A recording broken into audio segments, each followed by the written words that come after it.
Hello everyone. तो हमारा जो चैप्टर चल रहा था वो था क्लास 10th इकोनॉमिक्स का चैप्टर नंबर 1 जिसका नाम है डेवलपमेंट।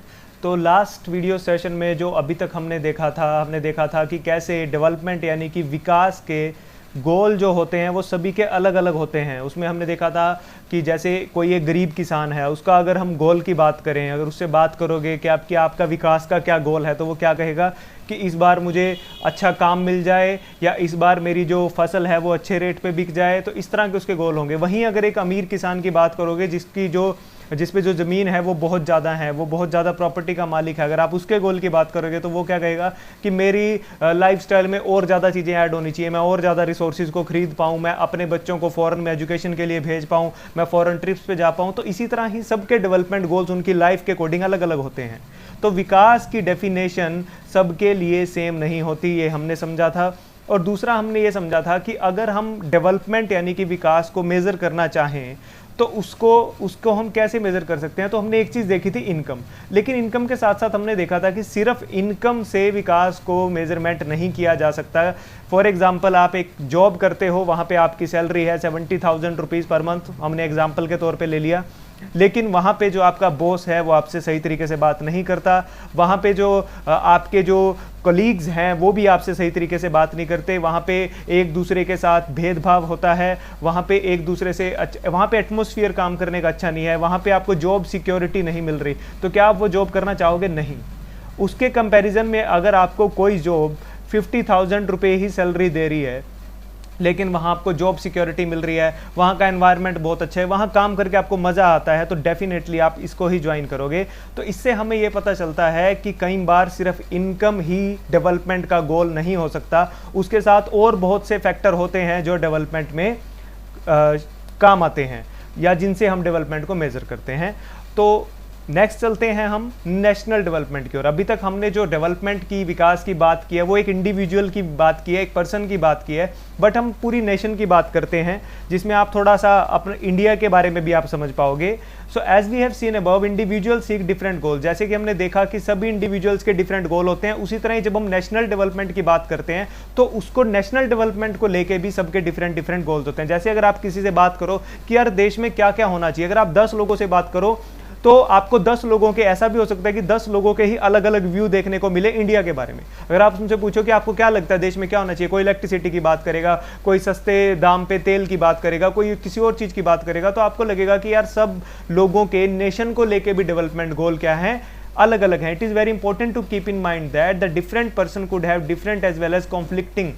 जैसे हमने देखा था लास्ट क्लास में कि दो व्यक्तियों के गोल्स जो हैं डेवलपमेंट के वो आपस में कॉन्फ्लिक्टिंग भी हो सकते हैं, यानी कि एक का जो गोल है दूसरे के लिए वो गोल ना हो बल्कि दूसरे के लिए उसमें कुछ ना कुछ नुकसान हो रहा हो। जैसे हमने एग्जांपल देखा था एक इंडस्ट्री का। इंडस्ट्री के लोग चाहते हैं कि डैम ज़्यादा से ज़्यादा बनाए जाएं जिससे हमें ज़्यादा इलेक्ट्रिसिटी मिले, लेकिन वहीं जो डैम मतलब डैम किसी नदी पर ही बनेगा, अब उस नदी के आसपास के जो लोग हैं वो क्या कह रहे हैं कि नहीं, डैम नहीं बनना चाहिए, अगर डैम बन गया तो हमारी ज़िंदगी उजड़ जाएगी, हमें ये जगह छोड़ के हमेशा के लिए जाना पड़ेगा, हम शुरू से यहाँ रहते हैं, शुरू से हमारे यहाँ पे घर बार हैं, यहीं पे हम अपना खाना बनाते हैं, खेती करते हैं, हमारा जीवन चल रहा है और हमें यहाँ से निकाल के कहीं दूर भेज दिया जाएगा। अब यही दो लोगों के, अब जो इंडस्ट्रियलिस्ट थे उनके लिए तो ये डेवलपमेंट गोल था, पर क्या वहाँ पे नदी के आसपास रहने वाले लोगों के लिए डेवलपमेंट गोल था? नहीं। तो यानी कि इसको हम बोलेंगे कि डेवलपमेंट गोल भी कभी कभी क्या हो जाते हैं, कंफ्लिक्टिंग हो जाते हैं। सेम चीज़ नेशन को लेके होती है। जब हम नेशनल डेवलपमेंट की बात करते हैं तब भी कई बार ऐसे गोल्स होते हैं जो कि आपस में क्या होते हैं, कॉन्फ्लिक्टिंग होते हैं। तो इसका मतलब ये हुआ जब हम नेशनल डेवलपमेंट की बात करते हैं तो हमें कुछ क्वेश्चंस के बारे में सोचना जरूरी है, तभी सबके लिए एक अच्छा विकास संभव है। कैसे? Can all the ideas be considered equally important? तो हमें पहले तो ये क्वेश्चन लेके चलना है कि जितने आइडियाज लोग हमें दे रहे हैं क्या वो सभी आइडियाज इक्वली इंपॉर्टेंट हैं भी या नहीं हैं। If there are conflicts how does one decide? और अगर कभी ऐसा हुआ कि किसी आइडिया में कोई कॉन्फ्लिक्ट खड़ा हो रहा है किसी और पर्सन के लिए, तो उसको कैसे सॉल्व किया जाएगा? What would be fair and just path for all? ऐसा कौन सा रास्ता हम चूज करें कि जो विकास सबके लिए ही अच्छा रहे या फिर मेजोरिटी के लिए अच्छा रहे, एटलीस्ट 90% लोगों की वो मदद करे। क्योंकि कई बार ऐसा होता है कि विकास जब भी होता है ज़रूरी नहीं है कि वो 100% यानी कि 100% लोगों को सेटिस्फाई कर पाए। कई बार ऐसा भी होता है कि हम मेजोरिटी देख के चलते हैं, अगर 70-80% लोगों का भी भला हो रहा है तो हम उस कदम की ओर बढ़ेंगे। बट ऐसा नहीं हो सकता कि 30-40% लोगों का फायदा हो रहा है और 60% लोगों को नुकसान हो रहा है और हम उस तरफ बढ़ पड़े, तो उसे हम विकास नहीं बोल सकते। We also have to think whether there is a better way of doing things। हमें यह भी सोच के चलना है कि जो हम करने वाले हैं क्या उसको करने का और कोई बेटर तरीका भी हो सकता है। जैसे अगर हम कोई इंडस्ट्री लगा रहे हैं तो हम उसमें यह भी सोच सकते हैं कि क्या इसको लगाने का कोई ऐसा तरीका भी हो सकता है जिससे एनवायरनमेंट को कम से कम नुकसान हो और प्रोडक्शन भी अच्छी हो। Would the idea benefit a large number of people और ओनली ए स्मॉल ग्रुप। जैसा मैंने आपको पहले ही कहा, तो हम ये भी सोच के चलेंगे जब हम नेशनल डेवलपमेंट की बात करेंगे कि ये ज़्यादा से ज़्यादा लोगों का फ़ायदा करे, तभी हम इसको नेशनल डेवलपमेंट बोलेंगे। तो हमने देखा कि जब हम बात नेशनल डेवलपमेंट की कर रहे हैं तो हमें बहुत सारे क्वेश्चंस को लेके चलना होता है, बहुत सारे फैक्टर्स को लेके चलना होता है। किसी एक या दो पर्सन के आइडिया पे हम काम नहीं कर सकते, हमें सब लोगों को देखकर चलना होता है। अब बात ये आती है कि फिर अलग अलग कंट्रीज को, अलग अलग स्टेट्स को कैसे कंपेयर किया जाता है। जैसे कई बार बोला जाता है कि यार ये तो रिच कंट्री है, किसी कंट्री को गरीब बोल दिया जाता है, किसी कंट्री को डेवलप बोल दिया जाता है कि ये पूरी विकासशील है, विकसित है, किसी को बोला जाता है कि नहीं अभी ये विकसित नहीं है। तो किस तरह से, किस बेसिस पे हम कंपैरिजन करते हैं। अब हमने कहा कि सिर्फ इनकम के बेस पे तो हम नहीं कर सकते, चलो देखते हैं। How come some countries are generally called developed and other are under developed. कैसे कुछ कंट्रीज को डेवलप्ड बोल दिया जाता है और कुछ को अंडर डेवलप्ड बोल दिया जाता है। When we compare different things they could have similarities as well differences. तो जब भी हम दो चीज़ों को कंपेयर करते हैं आपस में, तो कई बार उनमें कुछ सिमिलैरिटीज भी देखने को मिलती हैं और कुछ ऐसी चीज़ें भी देखने को मिलती हैं जो दोनों में डिफरेंट होती हैं। तो इसी तरह जब हम कंट्रीज़ की बात करते हैं, their income is considered to be the one of the most important attribute.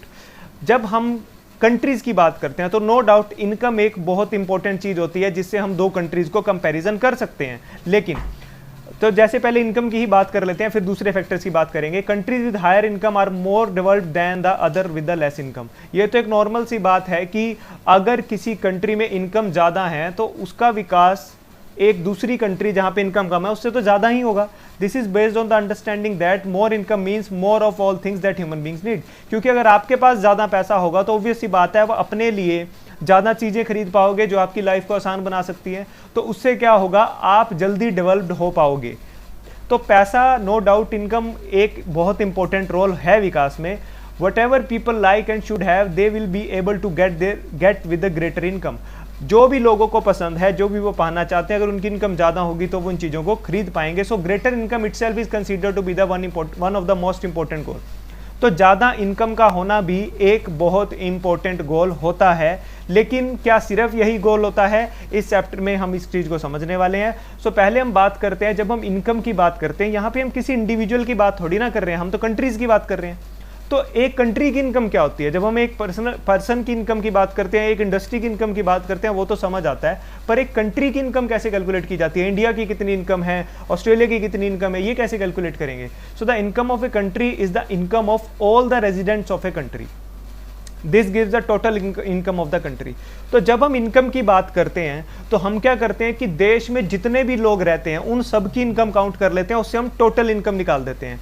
So for comparison between the countries total income is not such a useful measure. लेकिन यहाँ पे ये कहा गया है कि जब दो कंट्रीज को आप आपस में कंपेयर कर रहे हो तो ये टोटल इनकम से काम नहीं चलता कि आपने सभी सिटीजन्स की इनकम को ऐड कर दिया, टोटल इनकम निकाल ली और हमने कहा कि भाई इस कंट्री की इनकम ज़्यादा है तो ये ज़्यादा अमीर है। क्यों नहीं कहा जाता? एक और फैक्टर हम समझने की कोशिश करते हैं। Since countries have different population, comparing the total income will not tell us the average person is likely to earn. देखो, अब अलग अलग कंट्रीज हैं, अलग अलग कंट्रीज की पॉपुलेशन यानी कि जनसंख्या भी तो अलग अलग है। तो जब हम टोटल इनकम निकाल रहे हैं तो हमें टोटल पॉपुलेशन भी देख के चलनी पड़ेगी। पता चले कि इंडिया की इनकम दूसरी कंट्री से काफ़ी ज़्यादा है लेकिन इंडिया की पॉपुलेशन भी दूसरी कंट्री से काफ़ी ज़्यादा है। तो जब हम एवरेज इनकम निकालेंगे तो एवरेज इनकम जब हम निकालेंगे, पता चला बाद में जब हमने एवरेज इनकम काउंट की तो इंडिया पीछे रह गया और दूसरी कंट्री आगे निकल गई। So are people in one country better off than the other in a different country? Hence we compare the average income which is the total income of the country divided by the total population. तो इसी से अगर हम income निकालना चाहते हैं किसी country की तो वहाँ पे हम कौन सी इनकम निकालते हैं? हमेशा एवरेज इनकम निकालते हैं। एवरेज इनकम किसको बोलते हैं? पहले तो आपने टोटल इनकम निकाल ली, ठीक है, टोटल इनकम निकाल ली, सभी जितने भी सिटीजन हैं सबकी इनकम को आपस में आपने ऐड कर दिया, उसके बाद उसको टोटल पॉपुलेशन से डिवाइड कर दिया। इस डेफिनेशन के ऊपर 101% क्वेश्चन निकल के आता है, बहुत इंपॉर्टेंट है। इसी एवरेज इनकम को हम बोल देते हैं पर कैपिटा इनकम, प्रति व्यक्ति आय इसको हिंदी में बोल देते हैं।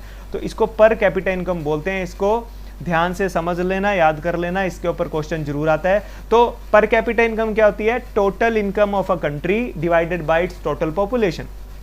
इसी को एवरेज इनकम भी बोल दिया जाता है। तो क्वेश्चन आपके पास पर कैपिटा इनकम में भी आ सकता है और एवरेज इनकम में भी पूछा जा सकता है। आई होप आपको ये चीज अच्छे से समझ आई होगी कि इनकम ऑफ ए कंट्री हम कैसे कैलकुलेट करते हैं।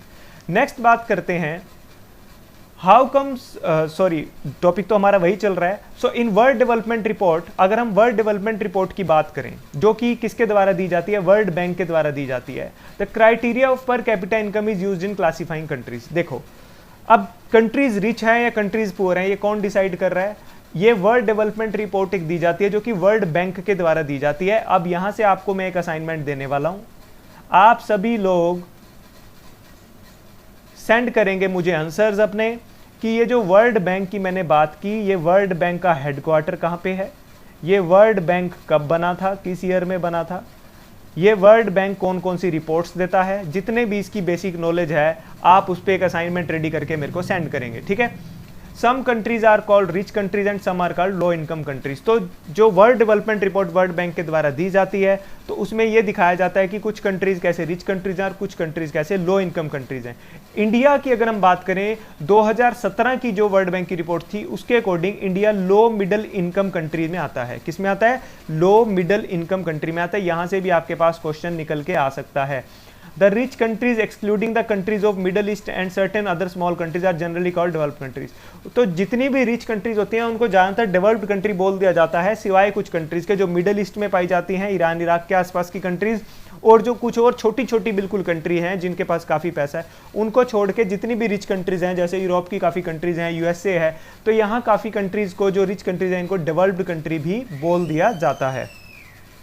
अब यहाँ पे आप इस फिगर में देख सकते हैं कंपैरिजन ऑफ टू कंट्रीज। यहां से आपको समझ आएगा कि जब मैंने आपको पर कैपिटा इनकम की बात बताई थी तो मैंने आपको बताया था कि अगर हम सिर्फ टोटल इनकम कंट्रीज की कैलकुलेट कर दें तो उससे हमें यह नहीं पता चलेगा कि कौन सी कंट्री की इनकम ज़्यादा है, बिकॉज हमें पॉपुलेशन जनसंख्या भी देख के चलनी होती है। तो उसी तरह का कंपैरिजन आपको यहाँ पे इस फिगर से आपको अच्छे से समझ आ जाएगा कि उस बात का क्या मतलब था, पर कैपिटा इनकम हम क्यों निकालते हैं। देखो कंट्री ए दे रखी है और दूसरी कंट्री बी दे रखी है। यहाँ पे 5 सिटीजन दे रखे हैं, 1 2 3 4 5, और उनकी मंथली इनकम दे रखी है। तो अगर हम पहले कंट्री ए की बात करें तो मंथली इनकम पहले पर्सन की 9500 रुपये है, दूसरे की 10,500 है, 9800 है, फिर 10,000 है, 10,200 है। अगर आप इनको टोटल करेंगे, अब एवरेज कैसे निकालोगे? आप एवरेज निकालोगे कि इनकी इनकम का टोटल कर दोगे और उसको 5 से डिवाइड कर दोगे। क्यों डिवाइड कर दोगे? क्योंकि ये 5 पर्सन है, बिकॉज ये कितने पर्सन है? ये 5 पर्सन है ना, नंबर से डिवाइड कर देते हैं हम टोटल को। तो इनकी आप एवरेज जब काउंट करोगे, आप निकाल के देख लीजिएगा, इनकी एवरेज आएगी 10,000 रुपये, यानी कि ऑन एन एवरेज हर व्यक्ति 10,000 रुपये महीने के कमाता है। लेकिन दूसरी कंट्री की अगर हम बात करें, कंट्री बी की, यहाँ पे पहले व्यक्ति की मंथली इनकम 500 है, दूसरे की 500, तीसरे की 500, चौथे की 500, पांचवें की 48,000। तो यहाँ पे भी जब आप एवरेज निकालोगे तो टोटल कितना हो जाएगा इनका? 50,000। पहले केस में भी 50,000 ही हुआ, तो उसको फिर 5 से डिवाइड कर दोगे तो यहाँ पे भी एवरेज कितनी आएगी? 10,000। तो यहाँ भी एवरेज कितनी आ गई? 10,000 रुपये आ गई। अब आपको तो ये लगेगा इसका मतलब ये कंट्रीज तो दोनों ही सही है, दोनों में ही 10,000 रुपये एवरेज इनकम है। लेकिन तभी मैंने आपको कहा कि एवरेज इनकम से आप आइडिया नहीं लगा सकते। क्यों नहीं लगा सकते? कंट्री ए में आप देखिए कि इनकम का कितना इक्वल डिस्ट्रीब्यूशन हो रखा है, यानी कि सबके 5 लोगों के पास इनकम जो है आसपास की इनकम है। और दूसरी कंट्री में देखिए, पहले 4 व्यक्तियों की मंथली इनकम सिर्फ 500 रुपये है और 5वें व्यक्ति की मंथली इनकम 48,000 रुपये है। इससे आपको पता चल रहा है कि जो कंट्री बी है इसके अंदर जो गैप है वो बहुत ज़्यादा है, यानी कि ये एक आइडियल कंट्री नहीं है, ऐसी कंट्री नहीं होनी चाहिए। तो कंट्री में फिर होना क्या चाहिए? कंट्री में इनकम का इक्वल डिस्ट्रीब्यूशन होना चाहिए, सभी लोगों के पास आसपास का पैसा होगा तभी तो लाइफ अच्छी चलेगी। अब यहाँ पे कंट्री बी में आपको देखने को मिल रहा है जो गरीब है तो वो बिल्कुल ही गरीब है और जो अमीर है वो बिल्कुल ही अमीर है। लेकिन कंट्री ए में देखने को मिल रहा है कि सारे आसपास के हैं। तो इसलिए कंट्री ए ज़्यादा अच्छा एग्जाम्पल हुआ अगर हम पर कैपिटा इनकम से 2 कंट्रीज को कंपेयर करते हैं। आई होप आपको ये चीज़ अच्छे से क्लियर हुई होगी। नेक्स्ट हम बात करते हैं इनकम के साथ फिर और कौन सा क्राइटेरिया हो सकता है। हमने पहले ही कहा अगर हम इंडिविजुअल की बात करते हैं तो इनकम से हम डेवलपमेंट को कैलकुलेट नहीं कर पाएंगे कि वो डेवलप्ड है या नहीं है, तो इनकम के साथ और भी बहुत चीज़ें होती हैं। सिमिलरली जब हम कंट्रीज़ की बात करते हैं तब भी इनकम के साथ बहुत चीज़ें होती हैं जिन्हें हमें देखना होता है। So when we looked at individual aspiration, we found that people not only think of the better income but also other goals such as security, respect उनको मिलती है कि नहीं, उनको इक्वल ट्रीटमेंट मिलता है कि नहीं, उनको आज़ादी मिलती है कि नहीं काम करने में, ये सारी चीज़ें हर व्यक्ति सोचता है। इसी तरह ही हमें नेशन के लिए भी ये सारी चीज़ें सोच के चलनी है कि बेटर इनकम यानी कि average income, per capita income अगर अच्छी भी हो तब भी और कौन कौन सी चीज़ें हो सकती हैं। देखो यहाँ पे इस टेबल से इन टेबल्स को आपको मैं समझाने की कोशिश करूंगा। अगर आपने इनको ध्यान से समझ लिया तो आपको सारा कंसेप्ट क्लियर हो जाएगा। देखो पहले तो दे रखी है पर कैपिटा इनकम, ये टेबल्स आपको आपकी बुक में भी मिल जाएंगे एनसीईआरटी में। पहले देखो पर कैपिटा इनकम दे रखी है 3 स्टेट्स की, पंजाब, केरला और बिहार का यहाँ पे एग्जाम्पल ले रखा है। तो आपको देखने को मिल रहा होगा कि पंजाब की पर कैपिटा इनकम की अगर हम बात करें सबसे ज़्यादा अच्छी है, उसके नीचे केरला है, देन बिहार है। यानी कि पर कैपिटा इनकम में तो पंजाब सबसे अच्छा हुआ। लेकिन हम अब ये देखेंगे कि क्या पंजाब बाकी चीज़ों में भी अच्छा है, क्या हम बोलेंगे कि पंजाब केरला से ज़्यादा बेटर है। इसको कैलकुलेट करने के लिए हमने और भी कुछ डाटा लिया। इस डाटा में हमने क्या क्या लिया, हमने इन्फेंट मोर्टेलिटी रेट लिया, लिटरेसी रेट लिया और नेट अटेंडेंस रेशो लिया। पहले तो मैं आपको बता दूं कि ये जो 3 पॉइंट्स और हमें मिल गए हैं, 3 फैक्टर्स और हमें मिल गए हैं कैलकुलेट करने के लिए डेवलपमेंट के बारे में, ये मोस्ट इम्पोर्टेंट हैं। इनसे आपको शॉर्ट क्वेश्चंस भी मिल सकते हैं और किसी लॉन्ग क्वेश्चंस में भी पूछ लिया जा सकता है कि कौन कौन से फैक्टर्स आप यूज़ करते हो जब आप कंट्रीज़ या फिर स्टेट्स का कंपैरिजन करते हो। तो जैसे सबसे पहले हम इनकी डेफिनेशन देख लेते हैं क्या होती है। सबसे पहले इन्फेंट मोर्टेलिटी रेट ये क्या दिखाता है, ये दिखाता है कि पर 1000 चिल्ड्रन में, यानी कि जन्म लेने वाले 1000 बच्चों में से कितने ऐसे बच्चे हैं जो 1 साल से पहले ही जिनकी डेथ हो जाती है। आपने सुना होगा कि काफ़ी ऐसे बच्चे हैं जो भी पैदा होते हैं और कुछ महीनों में ही या पैदा होते ही उनकी डेथ हो जाती है, उसको बोल देते हैं इन्फेंट मोर्टेलिटी रेट। दोबारा बता रहा हूँ कैसे आप कैलकुलेट कर सकते हो। पर 1000 चिल्ड्रन में, हर 1000 बच्चों में कितने ऐसे बच्चे हैं जिनकी 1 साल से पहले ही, 1 साल की उम्र से पहले ही डेथ हो जाती है, उसे बोलते हैं इन्फेंट मोर्टेलिटी रेट। दूसरा आ जाता है लिटरेसी रेट। लिटरेसी रेट का मतलब यहाँ पे इन्होंने जो डेफिनेशन दिया वो क्या दिया है कि कितनी लिटरेट, कितनी पढ़ी लिखी पॉपुलेशन है in the age of 7 and above age group. 7 या 7 से ज़्यादा एज के कितने ऐसे लोग हैं जो पढ़े लिखे हैं, उसको जब हम कैलकुलेट करते हैं तो उसे हम लिटरेसी रेट कैलकुलेट करते हैं। नेक्स्ट है नेट अटेंडेंस रेशो। अटेंडेंस मतलब अटेंड करना। It is the total number of children of age group 6 to 10 attending schools as a percentage of total number of children in the same age group. तो 6 से 10 साल के कितने ऐसे बच्चे हैं जो स्कूल जाते हैं, उनकी रेशो निकालते हैं 6 से 10 साल के सभी बच्चे जो उस कंट्री में हैं। यानी कि 6 से 10 के जितने बच्चे स्कूल में जा रहे हैं इस टाइम, उनको रखते हैं ऊपर, और 6 से 10 साल के कितने ऐसे टोटल बच्चे हैं, जिनमें काफ़ी ऐसे बच्चे भी आएंगे जो स्कूल नहीं जाते, तो उनको जब हम डिवाइड करते हैं तो उससे हमारी कौन सी रेशो निकलती है, नेट अटेंडेंस रेशो निकलती है। इन तीनों की डेफिनेशन को अच्छे से याद कर लेना, यहाँ से क्वेश्चन निकल के आएगा पक्का, ठीक है। तो अब हम, आपको तीनों फैक्टर तो समझ आ गए, अब हम कंपैरिजन करते हैं। देखो पंजाब को अगर आप देखो, इन्फेंट मोर्टेलिटी रेट की अगर हम बात करें कितना ज़्यादा है, 49, और केरला में सिर्फ 11 है, और बल्कि बिहार में 60 है। तो हमने जब पर कैपिटा इनकम के बेस पे देखा, हमने देखा पंजाब केरला से ज़्यादा बेटर है। लेकिन इन्फेंट मोर्टेलिटी रेट में जब हमने देखा, यानी कि कितने ऐसे बच्चे हैं जो 1 साल से पहले ही मर जाते हैं, वहाँ पे पंजाब की दशा केरला से बहुत ही बुरी है। तो इस बेस पे आप कह सकते हो कि पंजाब जरूरी नहीं है कि आप इनकम के बेस पे बढ़िया है तो वो वैसे भी डेवलप्ड है। अब हम बात करते हैं लिटरेसी रेट की। लिटरेसी रेट में भी अगर देखा जाए तो सिर्फ 70% ही लिटरेसी रेट है। बिहार में तो बहुत बुरा हाल है। केरला की बात करें वहाँ पे बहुत अच्छा है, वहाँ पे 91% लिटरेसी रेट है, जो कि काफ़ी अच्छा माना जाएगा। फिर हम बात करते हैं नेट अटेंडेंस रेशो। ये जब 1995 से 96 में कैलकुलेट की गई थी, उस टाइम क्लास 1 से क्लास 5 में कैलकुलेट की गई थी स्कूल में जाके, यानी कि 6 से 10 साल के एज ग्रुप के बच्चों के लिए कैलकुलेट की गई थी। तो उसमें भी केरला आपको देखने को मिल रहा है बहुत आगे है, पंजाब उससे पीछे और बिहार सबसे नीचे है।